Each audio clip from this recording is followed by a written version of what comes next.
नमस्कार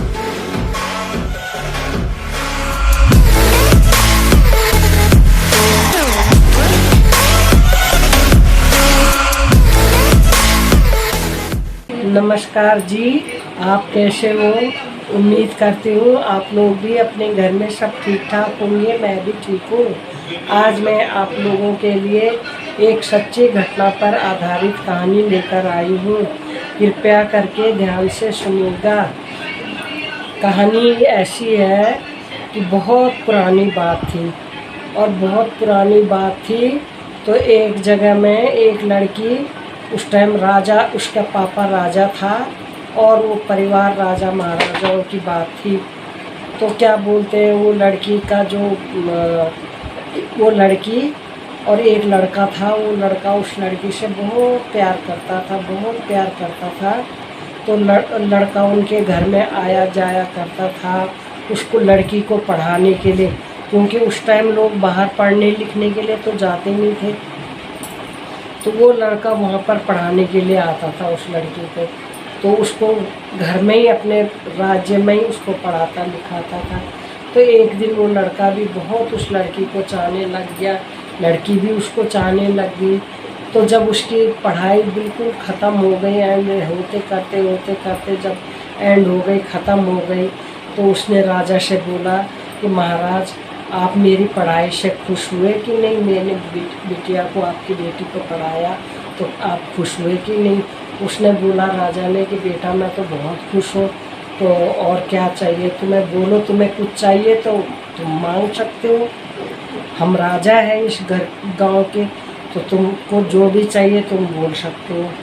तो लड़के ने बोल दिया कि महाराज, अगर आप देना ही चाहते हो तो आप अपनी बेटी का हाथ मेरे पास दे दो, मेरे हाथ में दे दो। मैं आपकी बेटी को बहुत चाहता हूँ। राजा ने क्या करा, इतने में आग बबूला हो गया और गुस्से में आके अपने सारे सैनिकों को बोला कि इस लड़के को लेके मेरे दरबार में आओ। और सैनिकों ने उसको जंजीरों में जकड़ करके सारा उसको दरबार में, राजा के दरबार में ले गया। और जब राजा ने देखा तो वो जंजीरों में जकड़ा हुआ था लड़का। लड़के ने बोला महाराज, मैंने तो आपकी बेटी का हाथ मांगा था, मैंने ये थोड़ी आपसे मांगे थे कि मेरे को आप जंजीरों में जकड़ दो, मगर आपने ये मेरे को क्या दिया? लेकिन राजा बोले कि मैं तुम्हें अभी भी मौका देता हूँ, अगर तुम ठीक ठाक से बोलो तो तुम्हें और चीज़ मांगो मेरी बेटी के अलावा। मैं बेटी को तुम्हारे हवाले नहीं कर सकता।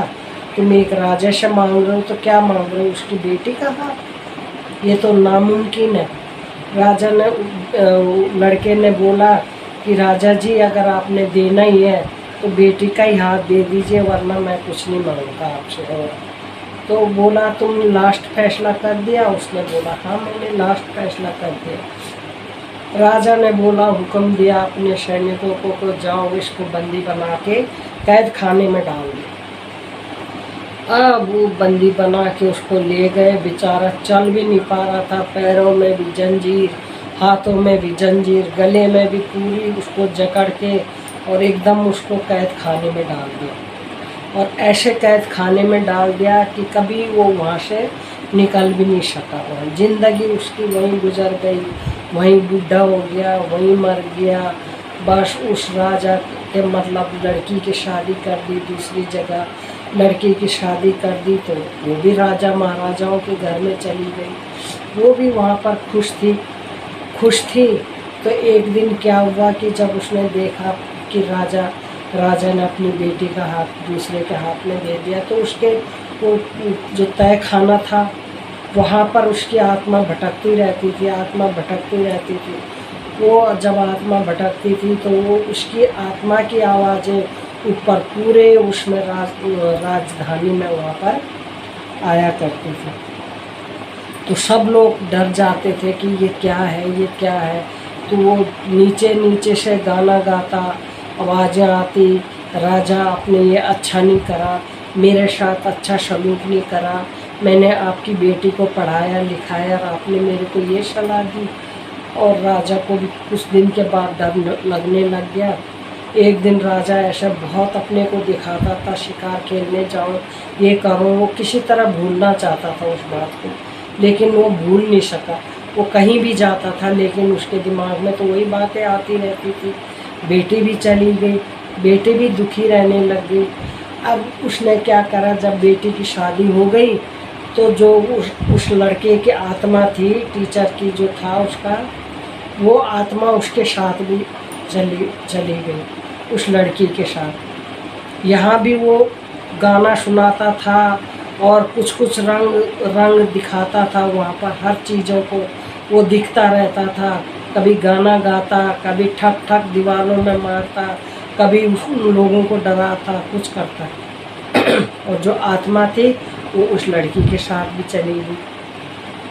तो जब उस लड़की के साथ चली गई तो वो लड़का उसको बुलाता था, आ जाओ मेरे साथ आ जाओ, मैंने तुम्हारे से इतना प्यार करा, तुमने भी मेरे से प्यार किया, आज तुम मेरे प्यार को छोड़ के दूसरी जगह आ गए। तो वो लड़की क्या करती थी कि जैसे रात को काम पूरा दिन भर करती थी, पूरा काम करती थी पूरा दिन, और रात को जैसे सोती थी वो, और सोए में चलो नींद आती थी उसको, और जैसे ही वो खट खट दरवाज़ा खटखटाता था, वो दरवाज़ा खटखटा करके वो अंदर घुस जाती, बाहर आ जाती वो लड़की, और बाहर आके सीधा उसके साथ चली जाती। और उसके आत्मा के साथ उसको तो कुछ याद ही नहीं होता था, उसके साथ चली जाती थी। उसकी आत्मा उस लड़के की भटकती रहती थी। तो उसको एक दिन उसने समझाया कि तुम भूल गई हो मेरे को। उसने बोला नहीं, मैं तो नहीं भूली, पर अब मेरी शादी हो गई, अब तुम मेरे को तंग नहीं करो, तुम भी वर्षों से मर गए हो, अब मेरे को थोड़ा सा ज़िंदगी जीने दो।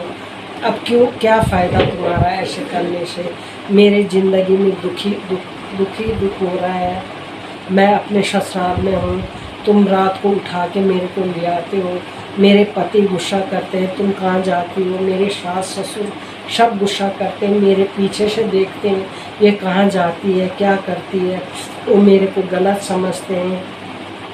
आप अब मेरी ज़िंदगी से चले जाइए, कभी जब मैं भी मर जाऊंगी तो फिर मैं आपकी ज़िंदगी में आऊँगी, लेकिन मैं अभी मेरे को तंग मत कीजिए, है मेरी ज़िंदगी को नरक मत बनाइए। तो वो बहुत बोलती है, वो बहुत समझाती है। वो लड़का भी बोलता है कि मैं क्या करूं, मैंने तो पूरी ज़िंदगी अपनी ऐसे कैद खाने में काटी, और कैद खाने में काटी और वहीं मर गया, और वहीं तड़प तड़प के मरा मैं तुम्हारी वजह से।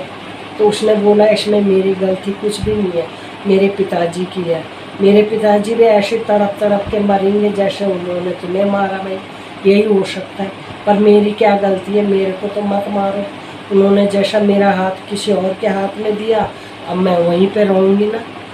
तो वो उसने भी बोला, उस लड़के ने भी बोला कि बात तो सही है, पर वो उसी तय खाने से रोज़ उन लोगों को परेशान करता था, परेशान करता था, परेशान करता था। वो राजा भी एक दिन मर गया, रानी भी मर गई, नौकर चाकर भी इधर उधर हो गए, वो खंडर बन गया हवेली, खंडर बन गया पूरी हवेली। तो बस उसी हवेली में उसका मतलब आत्मा भटकती रही, कोई आता जाता, बस उसकी आत्मा जब भटकती थी वहाँ गाने गाता था, लोगों को सुनता था, लोगों को बोलता था कि मेरे पास आके बैठो, इधर बैठो। लोग डर के मारे वहाँ जाते ही नहीं थे, सब इधर उधर हो गए। वो लड़की अपने, फिर जब वो समझ गया तो वो लड़की अपने घर में आराम से जीने लग गई, आराम से रहने लग गए। फिर उसके बाल बच्चे भी हो गए, पति सास ससुर सब सुखी रहने लग गए। उसके घर वालों ने समझ लिया था कि इसकी कोई आत्मा आती है, आत्मा भटकती है, तब ये हमारी बहू ऐसे चली जाती है रातों में। नहीं तो वो पहले उसको बहुत कुछ बोलते थे, लेकिन बाद में जब उनको पता चला तो उन्होंने उनसे माफ़ी मांगी और बोला बेटा हमसे गलती हुई है, हमारी गलती का हमें माफ़ कर दो। और आराम से वो तब से रहने लग गए, खाने लग गए अपनी ज़िंदगी में। पर वो जो राजमहल था उनका, वो ऐसे खंडर हो गया, वो भूतिया राजमहल बन गया। रात दिन वहाँ से आवाज़ें आती रहती थी, तुम कहाँ चली गए हो, मैं आज भी तुम्हें याद करता हूँ। फिर उसके पीछे तो नहीं गया, पर उस खंडर में वो घूमता रहा। बस ये कहानी को मैं समाप्त करती हूँ। अब अगर आप लोगों को अच्छी लगी हो तो आप लाइक कीजिए, शेयर कीजिए, सब्सक्राइब कीजिए और बेल आइकन को दबाना ना भूलिए। और फिर मैं आप लोगों के लिए और अच्छी अच्छी कहानी लेकर आऊँगी। अभी मैं इस कहानियों को छोटा करके आप लोगों को सुना रही हूँ। बड़ी बड़ी कहानियाँ आप सुन नहीं पाओगे, इसलिए मैं छोटा करके उसका छोटा सा भाग आप लोगों को सुना दूँ। बस तब तक के लिए नमस्ते जी।